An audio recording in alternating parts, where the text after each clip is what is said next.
This podcast is sponsored by www.gambleriskfree.com, teaching you how to make guaranteed profit from bookies. Any free bet you get teaches you how to turn it into real withdrawable cash. They also find free bets for you so you don't have to do any work. Take a look at their website and enter the promo code Gooner Ramble when joining. GambleRiskFree.com.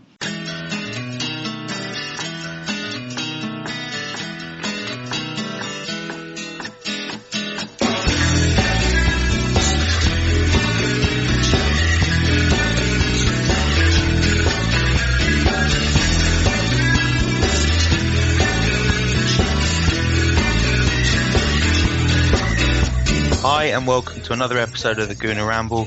My name's Callum today and I'm hosting, and I'm joined by just the one man today.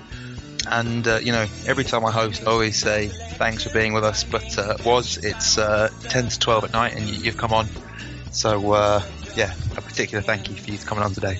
No bother, mate, looking forward to it as always. Yeah, as I'm 5 hours behind, it's only 10 to 7 here in Toronto, so it's not too bad for me. But seeing as we got that last minute winner, we thought it was good. It's good to get, and we can't not talk about the game. So we're coming at you today, the day after the 1-0 win over Burnley. Might be the most hard-earned win we get all season. And to be honest, I don't know about you, you're out of the game, but with about 30 seconds on the clock, I didn't expect that we were going to win that match. We'll talk about the game as a whole, but had you lost faith by the end? That's one thing that this team is I've started to see in this team, that they don't give up, and it's quite a rare thing to see of an Arsenal team of recent years, to be honest with you, mate. And that grit and that determination, and you see, the loss.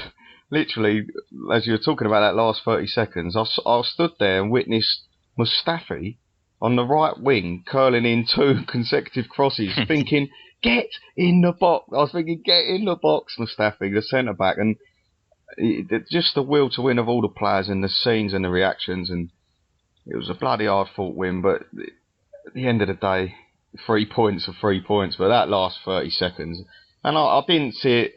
I didn't see it coming, to be honest with you, mate, and I didn't see it coming the whole game, and that's what made it even sweeter, that it actually finally did happen, and it happened after the 2 minutes allotted time as well, which was even sweeter.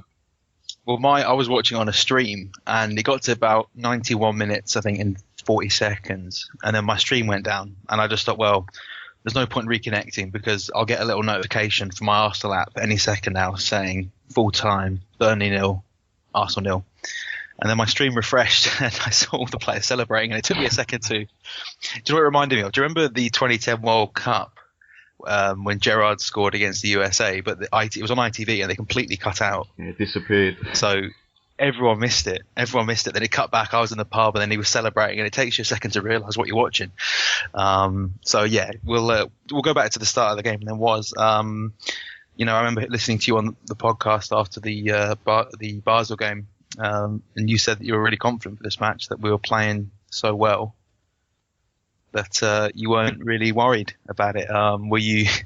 I'm guessing towards the end of that match you were beginning to think about what you'd said and thought, well, maybe I called that wrong, but you were confident, weren't you? The reason I was very confident, Cal, is I was sort of half expecting Olivier Giroud to be back or Lucas Perez available, and I felt that if Plan A didn't really work, we had something in reserve, and unfortunately, with the way the injuries went and things, we only really had Ox as an attacking option, and Nene sort of come on to freshen things up in the middle of the park. But in the final third, we really did lack that sort of plan B, and that is, we discussed it in midweek. If you're gonna talk about being Olivier Giroud, well, that right there shows you exactly why you need to keep Olivier Giroud at this football club and try and keep him happy and give him games, because that's a perfect game for him. And we were huffing and puffing, and it was so hard to blow their house down, wasn't it? 2 banks of 4. They were just strong. They were dogged. They wanted every ball, and it really, really was a struggle. And they made it a boring game. They're very, I would say they are anti-football, and we were trying our very best. We just could not get through. We were creating half chances here, and you always felt that there's a possibility that they could nick one. But and they nearly did. And they nearly did, mate, on a couple of occasions. But it was just a very, very tough game, and fair play to Burnley because they made it horrible. And the reason I was so confident was partly because I did, as I said, think we could have a plan B. But when I was a bit worried, when I was a bit alarmed, when I saw the squad, and I thought, wow, hang on a minute. Do you know what I mean? If it's one of those days, and you could tell sort of within the first 5 to 10 minutes we weren't really at it, and Burnley were at it, and it was going to be a long, hard day, and it was. Well, let's talk about the way Burnley set up and how we responded to that, because I mean, like you, I had it in my head, well, you know, if it doesn't work out with our kind of very quick and attacking front three, but, you know, if that isn't working out, we at least have Giroud to come on. I mean, I didn't actually see the subs before the game, so I was thinking that in the first half. I thought, well, at least Giroud could come on in the second half. This is the perfect game for him. And then I looked on Twitter and realised that someone had also asked that and realised that Giroud wasn't even available. So, I mean, with that in mind, then, you know, I think we all agree that, you know, if Giroud was fit and available, you'd bring him on, because when a team's playing with two banks of four, you know, and Alexis was dropping deep. I mean, the amount of times that we had the ball out on the wings and there was just no one in the box. I mean, this is the issue that people have had with Alexis up front. And of course, the last few weeks, people have started to say, actually, this could work because of how well we played against Chelsea and how well we played against Basel. I mean, but how much do you think, you know, we were restricted by a lack of options, and Burnley were playing well, but do you think we kind of sold ourselves short, especially in that first half? Because I thought that Burnley were doing a really good job, and I wasn't thinking that we were playing badly, but Burnley were stopping us from playing well. That was the bottom line for me. I don't know how you felt about it, watching it at the game. If you just, you know, were you appreciating Burnley's defending more, or were you just kind of bemoaning our lack of penetration in the final third? It's a bit of both, really, mate, because it was Alexis, it was very, very similar to a spell of play we had at Hull before we got the first goal, and Alexis was sort of dropping very, very deep, and in turn we were seeing Theo Walcott basically spend the majority of the game at centre forward, and Iwobi was coming narrow as well, and with Santi and Xhaka both sitting very deep as well, it sort of, we had nothing running beyond, and where Alexis was coming in the hole and Theo was coming in, we was relying on Bellerin again, and it was all very much like last season. And I watched that at Hull, and I sort of thought to myself, right, unless we score here, once we score and we play that way, we're fine. We're in domination. They've got to come at us then. They've got to press. But when we're playing a side and they haven't really got to exert themselves, everything was in front of Burnley. We couldn't turn them. We couldn't get in behind them, and there weren't really a lot of link play, and we didn't create that much in the first half. And normally, we discussed it a few weeks ago, you can sort of tell with Arsenal within the sort of first 5 minutes, are we at it? And I didn't get that impression, and I wouldn't say tired, but maybe slightly jaded, and a lot of these players have played quite a lot of minutes in this past week, even though it's early in the season, but obviously it will take its toll, and we just didn't seem to be at the races, and Alexis weren't getting in them areas he was against Chelsea. Wasn't no 1-2s going on. Iwobi wasn't really being able to get involved in the game as he has been in recent weeks. And as apart from that shot he had, oh wow! I actually, when that happened, I thought I could imagine your face in the crowd at that very moment. I was looking for it. It was just one of them moments. It was funny, really. I've actually seen the highlight back and Arsene Wenger lobbing something at the floor in disgust. Yeah. But it just, a lot of players, especially in the final third, we just didn't seem to click, and it was the more and more you think of it, the more and more you just got to appreciate how good of a win it was, because you've just got to go to places like that, take the bullets, take the kicks, and move on with the 3 points, and luckily in the end we got the goal. But there's quite a few performances defensively. I thought we were very, very strong as well, and I'm sure we'll talk about that now. I don't know what you thought about Mustafi and Kos. Well, I mean, that were for me the concern was that when Burnley didn't have many chances, but when they did have chances, they were close. I mean, Vokes had the header in the first half that was comfortably the best chance of that half, and he was kind of had way too much room to get his header away. But thankfully, because he's Sam Vokes and not Zlatan Ibrahimovic, he missed. And also, of course, Michael Keane had he had a header from the corner, didn't he? But, Mustafi, I mean, the highlight for us in the first half was Mustafi's antics with the ref, wasn't it? Doing the backwards hug. Yeah, I mean, that Titanic. really was. Yeah, it was. But it was telling that was probably the best moment of the half for us, just because of the pure comic value. But no, I think, this is 4 games in a row now that Koscielny and Mustafi have played together, and they haven't conceded from open play. I think the only goal that was conceded was the free kick against Southampton, where Tadic hit it off the bar and hit check and went in. But yeah, I mean, my man of the match for me was Mustafi. I just thought I love a defender that really enjoys tackling and getting about. And it seems like an almost a silly thing to say about a defender, because a defender's job is to win the ball back. But you do get the impression with some defenders that they really enjoy playing on the front foot, being aggressive and really snuffing out attacks before they happen. And we saw that with Koscielny when he first arrived, and it was a bit reckless. And now, of course, Koscielny is a great player who can play on the front foot, but he's managed to kind of, that reckless streak that he had in the first few years, he seems to have got that out of him. But I mean, Mustafi seems to play that way, but it is early days, but he looks really, really good. Really, his judgment seems well. His ability to win the ball, and he's not the tallest defender, but he doesn't ever seem to be bullied in the air or physically. And it's just and as much as I feel bad in a way, because a lot of people seem to be using Mustafi's good form to criticise someone like Mertesacker, who has been a really good player for us, a very loyal player, and there was a period where he and Koscielny were fantastic. I think in the 20 calendar year of 2013, they kind of clicked when Vermaelen came out of the team, and they were great together. But with Mertesacker, it feels like that we had to play the right system for him to work. So if we were playing deep, I remember the win against Dortmund in 2013. We played deep that game, and he was fantastic because we weren't allowing that space in behind us. But the issue always was in games like yesterday, when we were on the front foot and pushing up, and the fullbacks were bombing forward.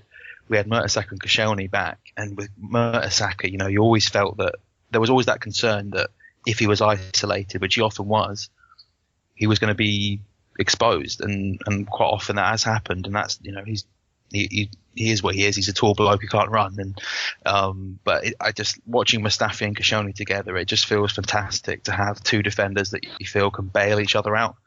One can press, one can cover, and already they look like they're developing a really good partnership. And it's because we do play those attacking fullbacks. You want 2 defenders that can do that. And we frequently saw that against Diego Costa last weekend. They managed him brilliantly, between the pair of them, apart from one moment when there was a bit of confusion, but it's expected at this point.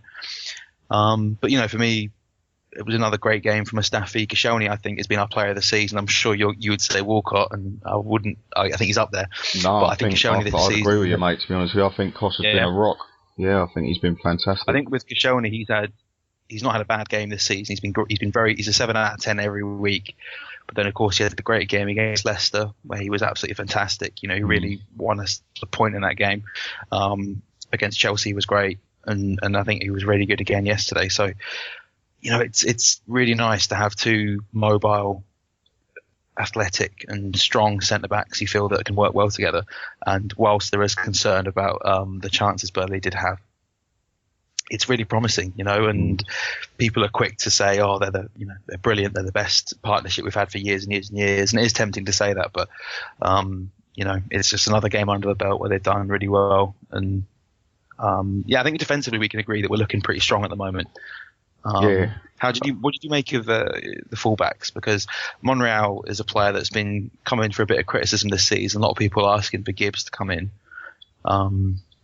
Are you kind of that opinion, or are you quite happy having a settled back 5? I'm happy with a settled back 5. I just think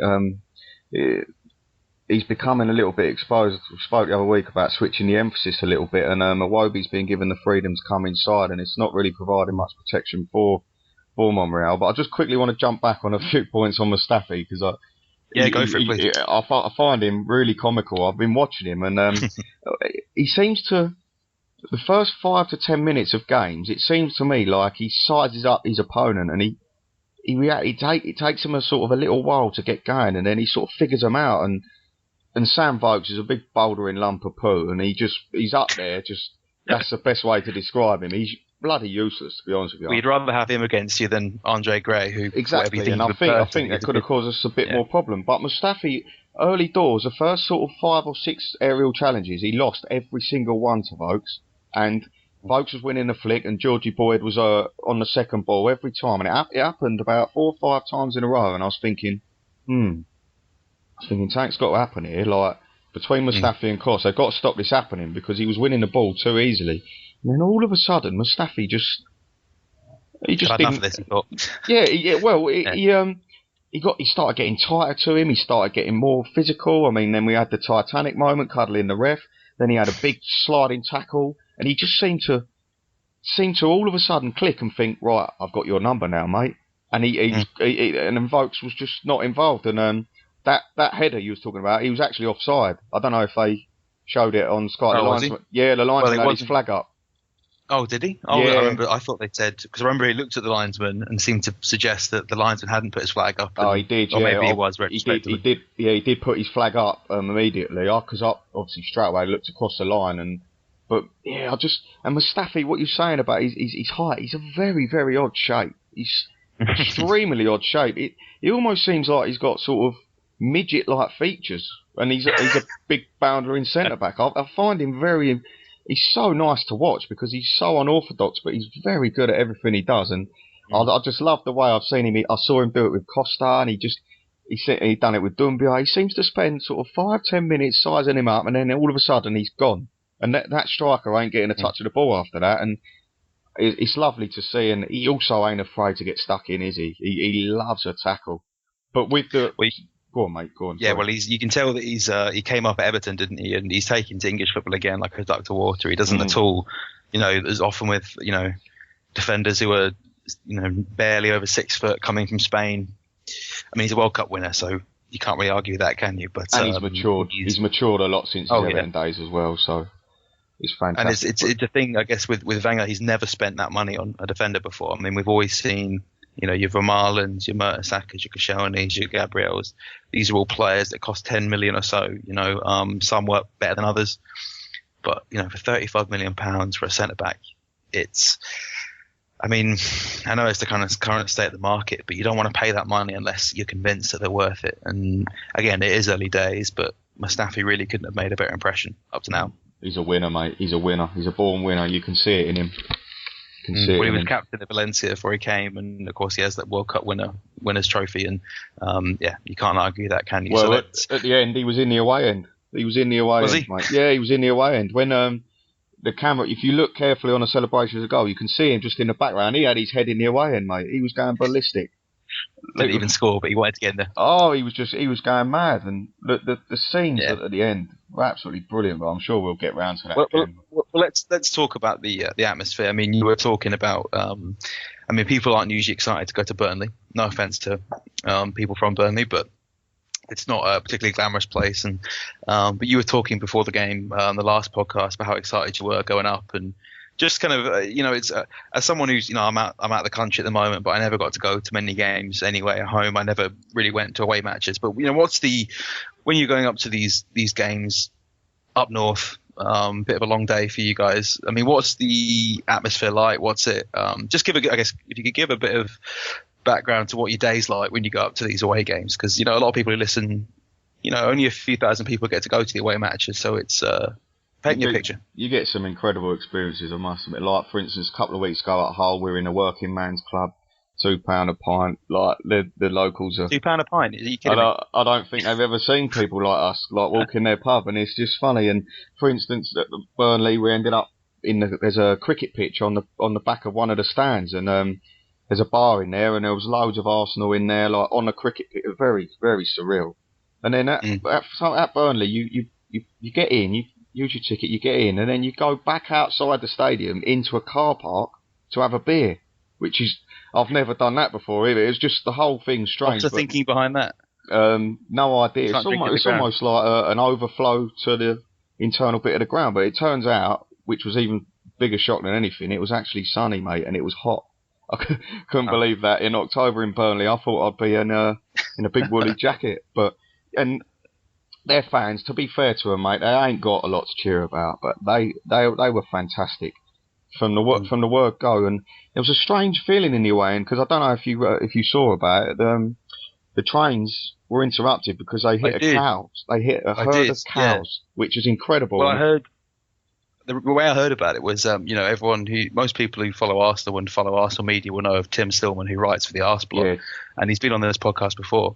But he tweeted, and he was retweeted and favorited a lot of times, that he was going to miss his first game in 15 years because his train hit a cow. Then even his tweet even got quoted on the Guardian. Apparently, eight of them got hit and killed. But I think it disrupted. I mean, were you involved in that? No, none of the cows were my mates or anything. It's fine. I weren't affiliated to any of them, but no, I weren't on a train, mate. I was up by a car, and that's what the away end sort of. A lot of people were filtering in very late, so it was a weird atmosphere, and we weren't.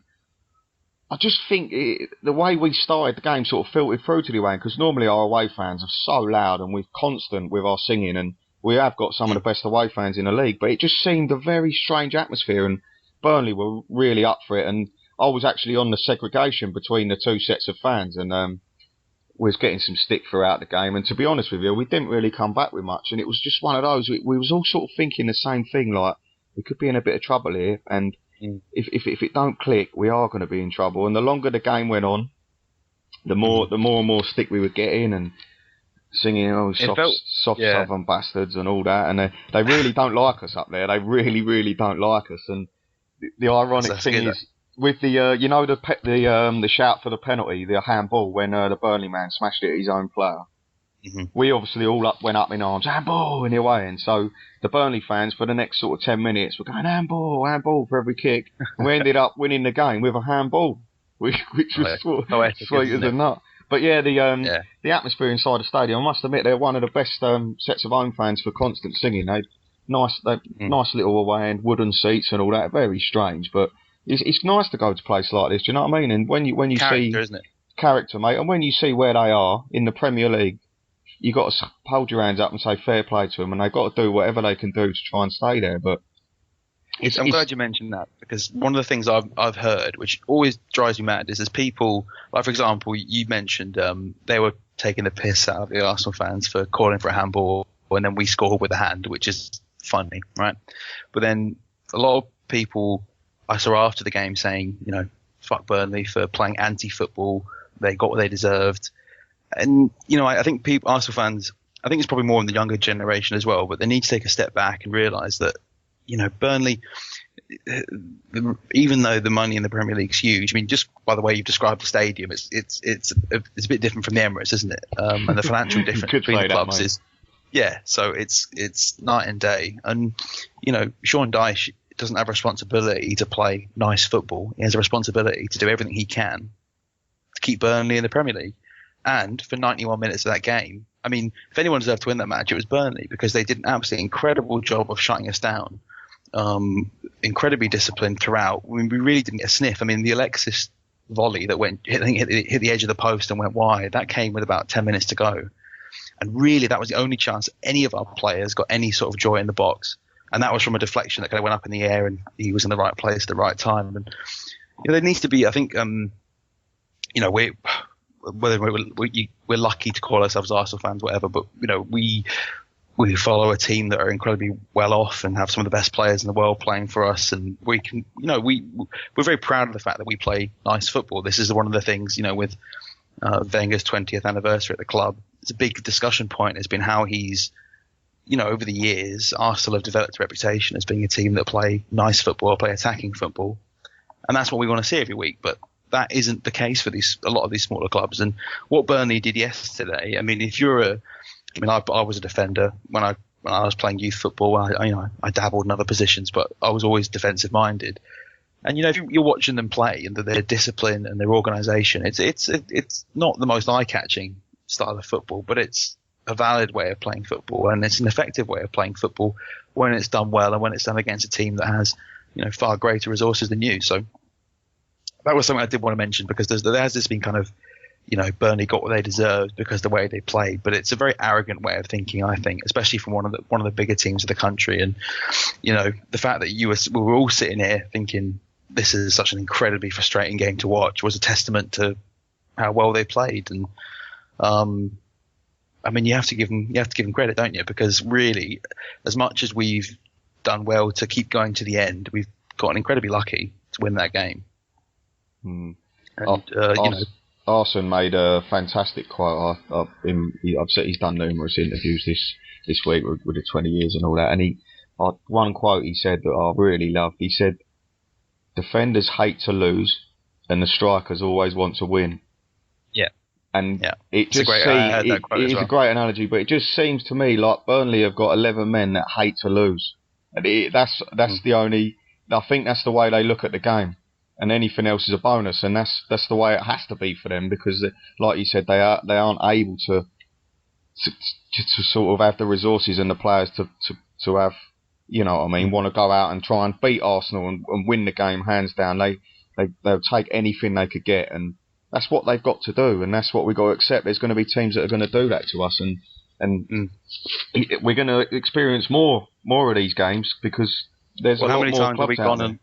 How many times have we gone and lost at the Britannia for years and years and years? You know, we've not been able to cope with that sort. And also, there is a difference between what Burnley did yesterday and what some of the more nastier Stoke sides have been accused of doing against us, which is very. I mean, from off the top of my head, I mean, yesterday I don't think any Burnley player made a bad tackle on any of our players, or there was no bookings. Was there no bookings at all? No, there was one where Vokes, I think, caught Mustafi with an elbow, but that he was looking completely at the ball, so I'm going to give him the benefit of the doubt for that. But you know, there's a difference between thuggery, which we have experienced sometimes, and just well-drilled, disciplined defensive football.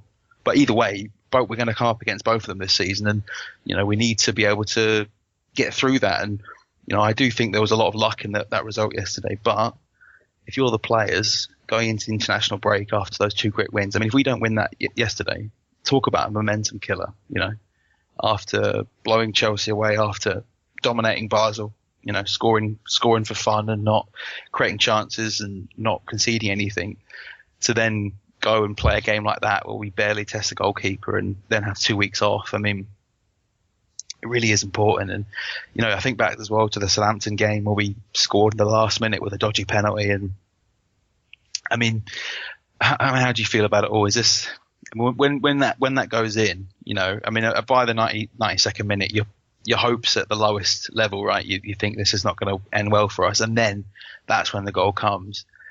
I mean, do you think, you know, is this a sign, you know, with Wenger's 20th anniversary and stuff, and this potentially being his last season, City losing as well, you know, they were looking invincible until this weekend. I mean, what's your gut feeling about, again, early days, but about the title race? I mean, goals like that are huge, mate. Let's be honest.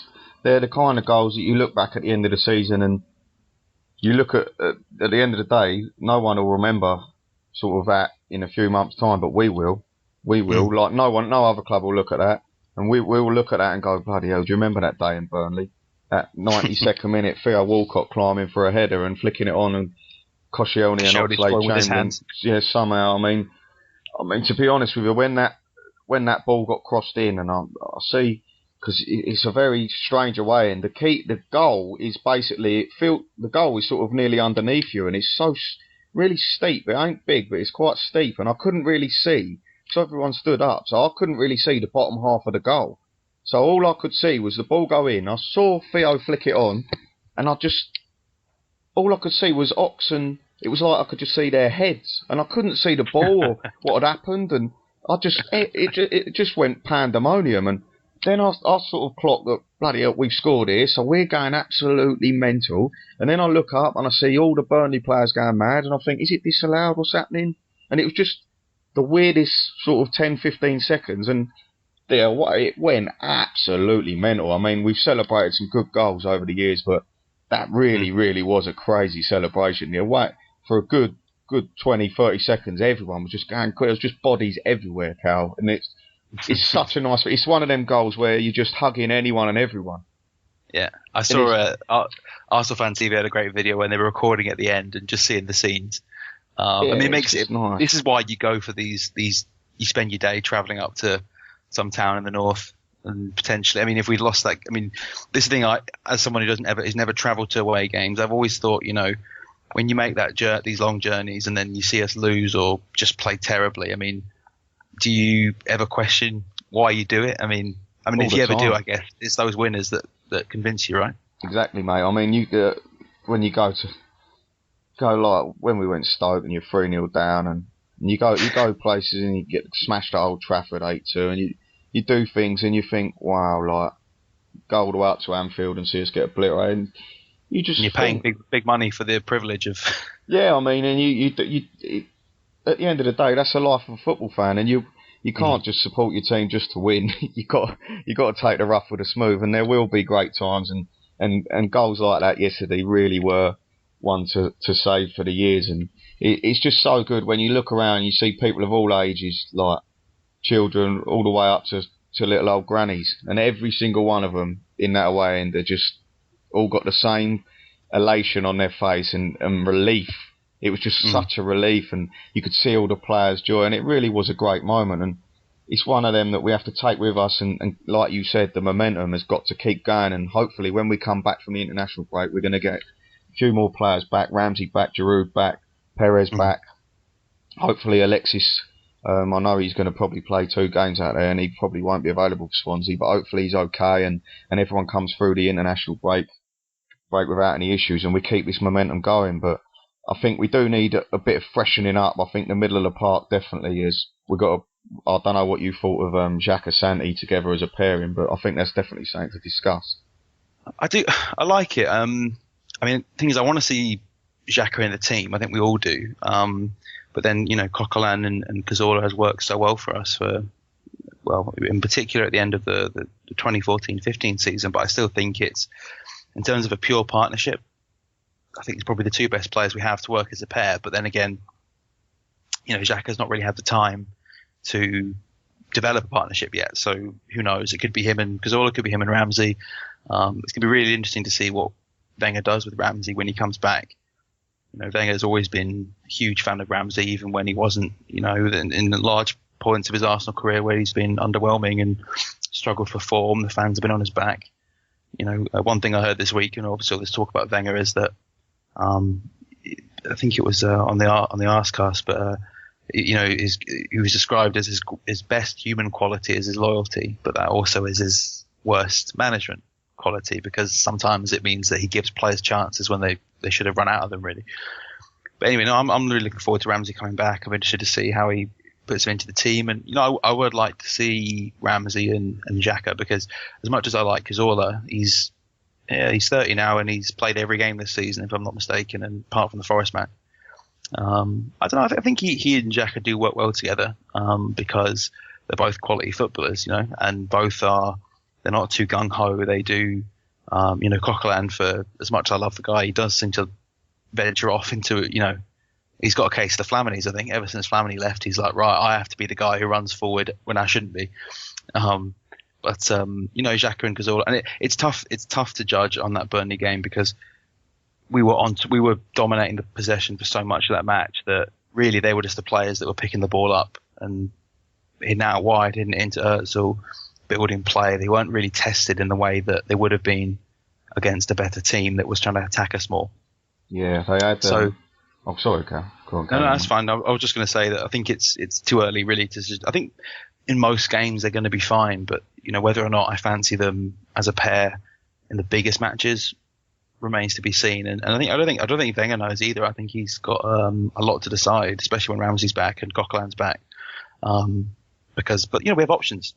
It's great because last year, remember when Coquelin got injured against West Brom, the options were Flamini or Arteta, and everyone was like, that's it, that's our title done. And Alexis got injured and stuff, and that obviously would be a huge problem for us this year. But with regards to the midfield now, I know you're not a big fan of Oneni, but I'd rather have him than Flamini or Arteta, who were on their last legs last season. And Xhaka is playing now, but he probably would have been on the bench had Coquelin not got injured. So it's options, mate.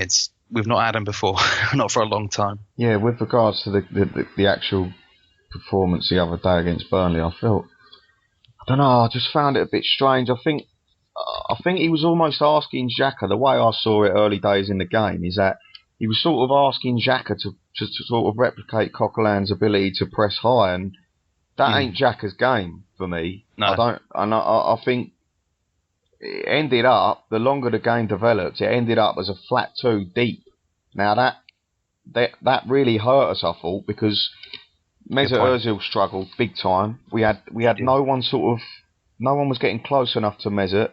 And well, that's what Ramsey would do, wouldn't it, if he was available. available? and even El Nene with a bit more legs. I know I've said my things about him, but I just think in there, I think if you're going to play Granit Xhaka, I really do think you need some legs alongside him, because people seem to have a little bit of a perception that he might be a box-to-box midfielder. I don't see that in him. I think what his best game is being intelligent, sitting deep, reading the game, playing the ball. And his range of passing is absolutely phenomenal through the lines, and it just sort of seems that we're looking for these link players, but they were sat side by side, and Alexis was sort of coming in, and Özil was. What I saw Özil doing a lot is what we saw a lot of him do the second half of last season, which impacted his game in a bad way, really. I mean, and since then he's only had 3 assists, his eight appearances this season. Well, he's had one assist in 16 games now. Yeah, and in his defence, like I think he last season towards the end, he was still creating. His chance creation was still very healthy. It was just we weren't finishing, and we had a bit of poor form, and it just seemed that every time he laid on a great chance for someone, they would kind of conspire to miss it, you know. Whereas in the first half of the season, Giroud, Walcott, Alexis, everyone was just hitting them in for him, and that's why he accumulated so many assists in such a short amount of time. But then, you know, I've not been worried about him this season, and against Chelsea he was great. But, you know, I heard a few people mention that yesterday might have been the worst game he's had in an Arsenal shirt, and difficult to think anymore. I think, Cal, it was a lot to do with the way we were playing, and a lot to do with the system that we were facing from Burnley. And he looked frustrated, didn't he? He was frustrated, and don't get me wrong, his touch was off. His touch weren't on. His speed of thought weren't the usual Mesut, and he just weren't quite at the races. But we didn't really offer him a lot. And what we kept seeing, when I mentioned that Alexis was coming very deep, with Theo going inside, Bellerin was tearing up the right, and Iwobi would come inside, and the only place Mesut could really find any space, because Xhaka and Cazorla were sat side by side. Sanchez is receiving the ball in Mesut's area. Iwobi's come inside. Walcott's in behind him. So we're almost playing in a straight line. Now, Mesut is a very intelligent footballer, and he'll do what he done last season, and that's pull out to the left wing. And I saw Özil kept getting the ball. He was kept being out left constantly in that Burnley game, and the only thing that sort of half saved it last year, I mean, Mesut Özil put in the 3rd most crosses in the Premier League last season, which is phenomenal. He's meant for number 10, and we saw with the inverted wingers last season, this was happening. And in that Burnley game, we saw Theo coming in a lot, and we saw Iwobi coming in a lot, and Mesut's being forced out wide to find the space, but he couldn't cross because we had no centre forward, whereas last season Giroud was in there. There were times in the game where he seemed to just look up and see there was no one in the box, but he just thought, well, I've got to try something, and he seemed to just hit it in anyway. A lot of players were doing that. And actually, everything you've just described, that all the problems, all come from the fact that we didn't have Giroud. I mean, the comment you made about the wingers, I think, is correct as well, but without that focal point, that's when you have Alexis dropping deep. When you have so then he's in Özil space, Özil goes wide, there's no one to cross to. You're completely right. But there was a lot of people who, after the Chelsea game, after the Basel game, we're like, right, this is it. We don't need Giroud anymore. We finally got this beautiful, quick way of playing football on the front foot, and we don't need a big lumbering target man. But honestly, I think that game yesterday, without him even being in Burnley, was the biggest, the best thing he's done all season, just by not being there, because all I could think of was like, we need him so badly, because when you've got these 2 banks of 4, and you've got, and, you know, Özil wasn't at the races, neither was Iwobi, and, you know, Alexis and Walcott, I thought, battled hard, but again, not their best games either.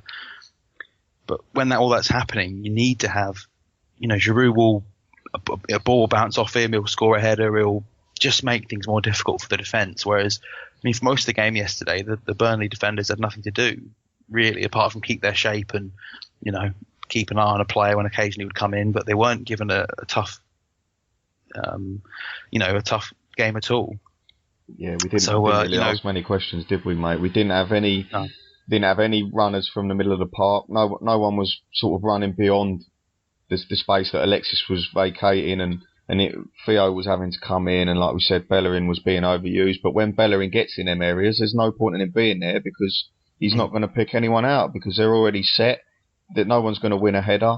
And it was just sort of a monotonous game of Bellerin getting in down the right, then Walcott coming out to help him, and then a 1-2, and then back across the box, and then we were just trying to pick out the perfect goal, and it's so frustrating to watch, and so we saw so much of it last season, and literally when we play like that, we have to score the perfect goal, and if we do create a chance, we have to score it because we're not going to create many like we didn't yesterday. But my God, we've got to keep going back to it because to see us with we've got 5 centre forwards at the club, all injured. I mean, let's be honest, which is unbelievable. Sonogo injured as well, was he? Yeah, Sonogo's injured as well. Wasn't he? I mean, honestly, I was at the point where honestly I would have thrown, if Sonogo had been fit and was on the bench, I would have thrown him on. That was how bad it was. And with 30 minutes to go, I mean, it honestly is just getting a presence in there because whilst I'd never back Sonogo to score in any real opportunity for him, I would fancy him to at least give the defender something to think about. And you'd rather have him there than he is the chaos. But even Akpom, I was like, why isn't he playing? And I thought, well, he's injured as well. So I think what it calls for is that whilst we're all very excited about playing with this really fluid front three or front four, if you include Özil behind the wingers and the striker, sometimes we're going to have to play dirty, and we're going to have to hit balls into Giroud, and we're going to have to hope that we get lucky bounces, or he can elbow his way to half a chance. And it's we all want to play pretty football, but unless you're Barcelona, you kind of need. I think most teams need someone who's a big physical presence, and you look at. I mean, Ibrahimovic at United's big guy. They have presence. Costa has a presence. Aguero is a bit of a different, I guess, because he is small in stature, but he doesn't come as deep as Alexis often does. So, yeah, I think all things considered, it was a good lesson to learn yesterday because we won the match by the skin of our teeth, really, and it was a really fortunate goal. But there's a big. I think as much as individual performances matter and injuries matter, just as important I think is how Wenger utilises his squad, because we have got all these options. We're talking about strikers, we're talking about the central midfielders, talking about the fullbacks even, and it's all about how he uses his squad in different situations. And as we've discussed, yesterday was the perfect game for Giroud, and it was worrying that we didn't have him or Perez or anyone really available to do it. So do you know what I think is going to be very interesting, Cal, is this Swansea game, because they're such a bogey team for us, mate. And if we do go into this game with that fluid style, and I mean, I don't think Alexis will be available because he plays on the Wednesday, and I think he won't be back till Friday probably.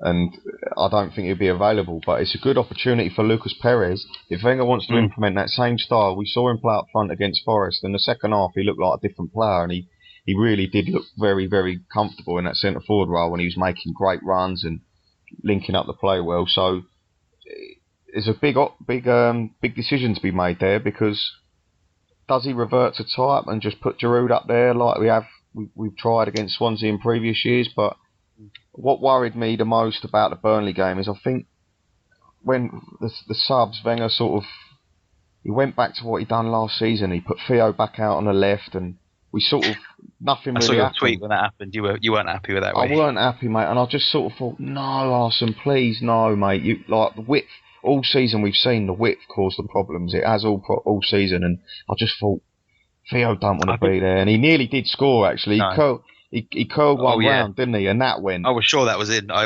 celebrated as if it was in. I was right behind it. I literally, and as I said, I was on the segregation, and next to me there was about 20. They must have been Burnley youth players, and Theo curled it, and I turned around and I smashed the board. I thought it was in, and they were all just looking at me like as if to say, "Bloody hell, that was close." And it felt like that was the chance. That was it. It didn't feel like we'll get another one after that. Yeah. But no, to be honest, I think I don't think I know you're because I know how strongly you feel about inverted wingers and playing Walcott on the left. I don't think this is any sign that that's what Wenger wants to do. No. I think basically we had so few options. I think Wenger was just shuffling his pack a little bit. He thinks, well, let's get Ox on the right. We'll flick, Walcott over to the other side, give their defender something else to think about because they've been playing a Wobie all game. He wasn't particularly good. So yeah, I don't think that was anything other than, well, I've got to do something. I've got to just mix it up a bit. Mate. Very true. Anyway, look, we got the win.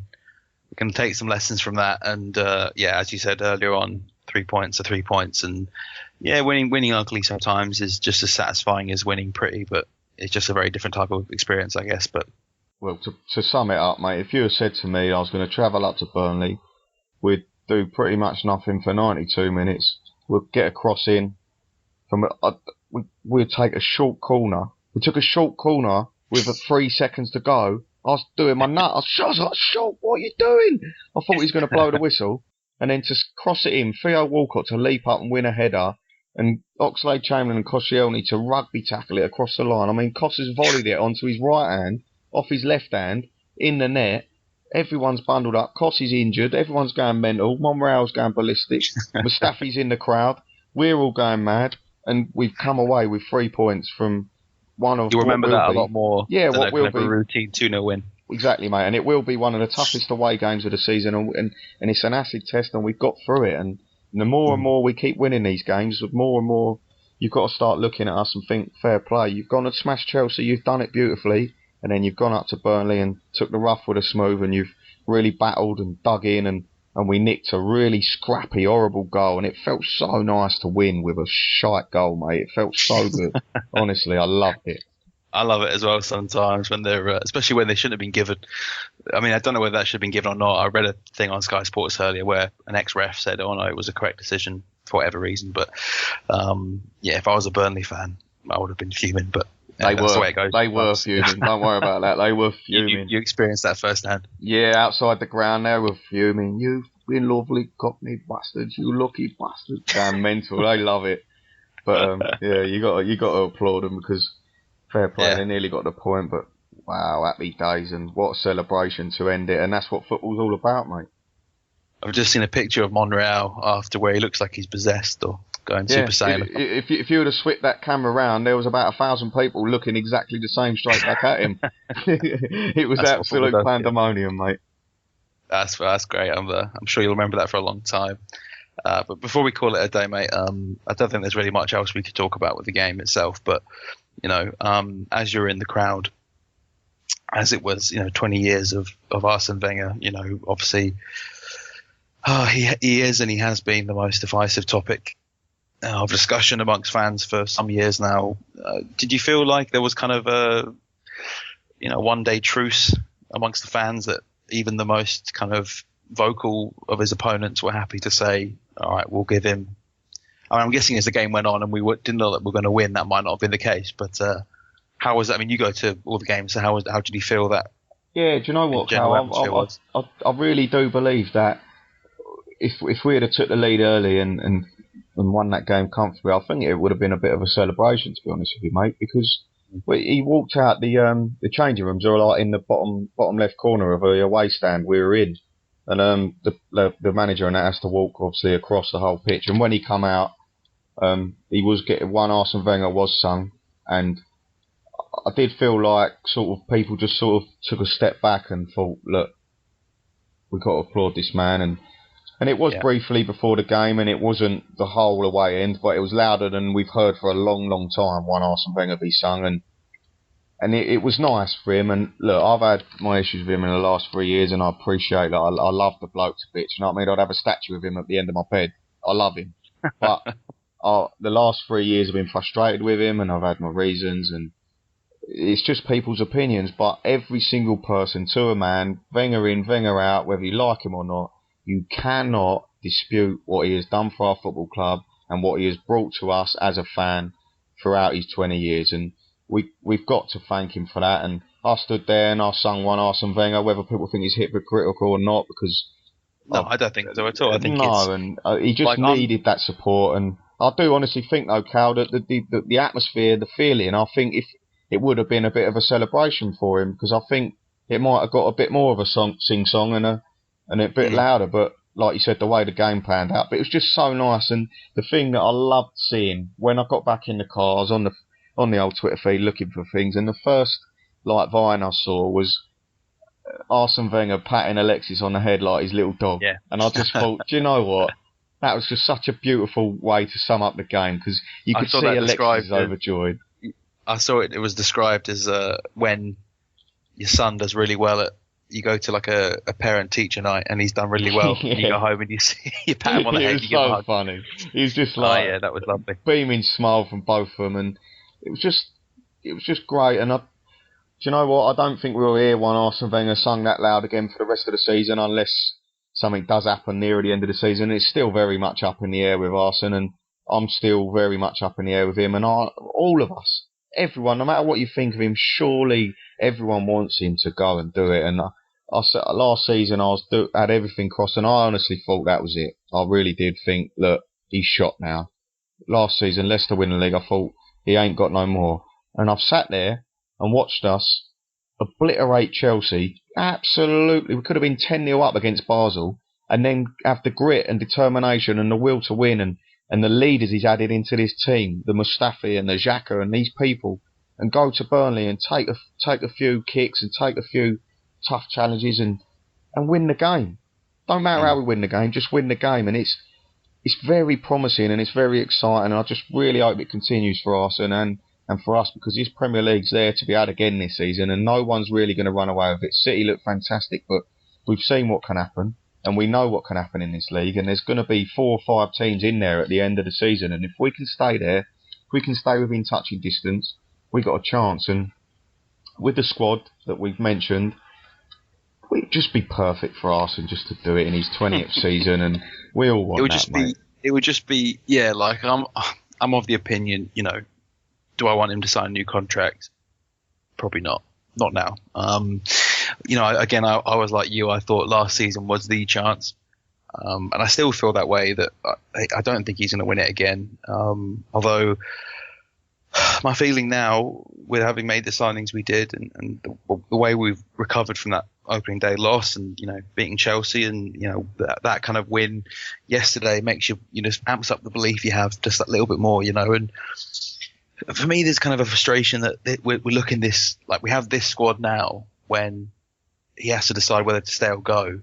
If he had this squad 2 or 3 years ago when he just signed his contract, it would have been like, all right, okay, he's got 2-3 years to really see what he can do with this team. But it kind of feels like he's building a great team again. Like, it started with the Özil acquisition, and then over the last few summers with Alexis and Cech and now Xhaka and Mustafi. Like it finally feels like we're getting to the point where we might be 1, 2, 3 years away from a league title. But do I want him to sign another new deal?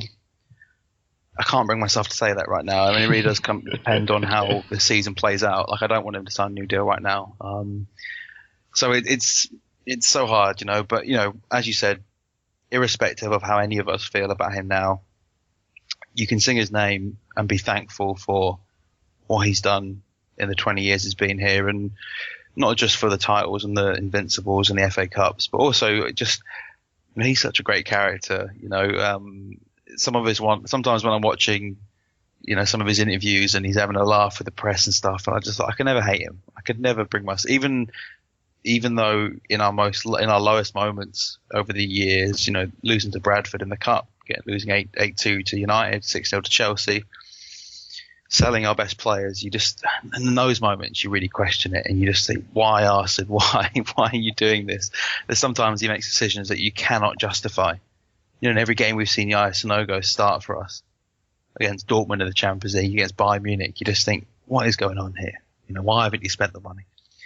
But especially in the last week, when I've been watching a lot of these old archive clips of him and interviews about him and stuff, I just thought I can never ever bring myself to hate him.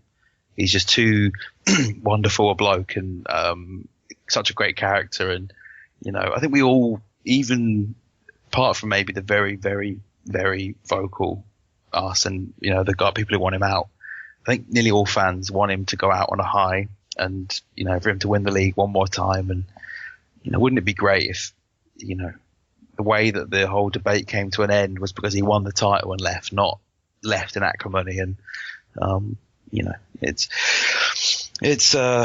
with the fact that this could be his last season, and these victories that, like the Southampton game and the Burnley game now, where we're just sneaking it at the end, you just think, oh, is this after losing to Leicester, do we actually go and win it the year that, Mourinho's at United, Guardiola's at City, Klopp's doing wonders with Liverpool? Is this the year that we win it? Arguably the hardest ever year to win it. So, yeah, I mean, whatever happens it's going to be an emotional few months, isn't it? Just got to try and take it one game at a time, mate. That's all I'm doing at the moment, because you just don't know what's going to happen, do you? And exactly. That's the joy of football, and that's why we love it, mate. And exactly. Enjoy the next 2 weeks and having to enjoy England. Yeah, have a breather after that week, mate. I'll tell you what, I need one. I'm not sure I'm going to enjoy Gareth Southgate's. Yeah, I've had enough miles for a while, but we got enough. What do you make of Wenger taking over England next summer? Wouldn't that be great? God, I can't even think about what's going to happen in November, let alone Wenger taking over England next summer, mate. Right, we'll cross that bridge when it comes to it, if it comes to it. All right, good stuff. Anyway, I think we'll call it a day there, mate. As I said, thanks again for coming on. I know it's late. It's 1:45 now where you are. No so problem, that's you've shown great commitment. New deals in the post, mate. Plugging on till that 93rd minute, mate. You want that appearance fee, that's what it is. And anyway, so yeah, thanks for coming on. Cheers, mate. Thanks for having us. That's all right. And to everyone who's listened, thank you very much. Of course, now we're going into the international break, so very little to talk about with regards to actual football. But we might have something out next week, so do keep your eyes peeled for that. And we will be back at the very latest to preview the Swansea game, which is 2 weeks on Saturday at the Emirates. I think that's on the Saturday. Yeah, 3:00 on the Saturday on the 15th of October. So yeah, check us out. We'll be releasing something before then, if not earlier. And thanks for listening, and enjoy your international break, and we'll hear from you soon. Thank you. This podcast is sponsored by www.gambleriskfree.com, teaching you how to make guaranteed profit from bookies. Any free bet you get teaches you how to turn it into real withdrawable cash. They also find free bets for you, so you don't have to do any work. Take a look at their website and enter the promo code Gooner Ramble when joining. gambleriskfree.com.